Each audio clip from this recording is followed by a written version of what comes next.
రవ్వ అండి, ఇడ్లీ రవ్వ 2:30.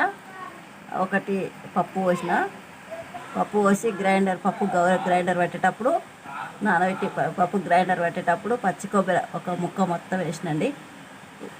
వేసి మిక్సీ పట్టి ఫస్ట్ మిక్సీ పట్టి పప్పు గ్రైండర్లో వేసినండి. పప్పు మిక్సీ పెట్టేటప్పుడు ఇది బాగుంటుంది.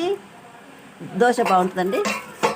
దోశ పోసినండి, చాలా బాగుంటుంది, టేస్ట్ ఉంటుంది పచ్చి కొబ్బరి వేసినందుకు. మనం కొంచెం పచ్చికారము, పచ్చిమిరపకాయ, ఉప్పు వేసి కొంచెం జీలకర్ర వేసుకుంటే కూడా బాగుంటుంది. జీలకర్ర వెంకట నూనె రుద్దిన ఉల్లిగడ్డతో మందం పోసినండి. దోశ 2 సైడ్లు తిప్పేసినండి. కబాబ్ చేసిన రెడీ అండి.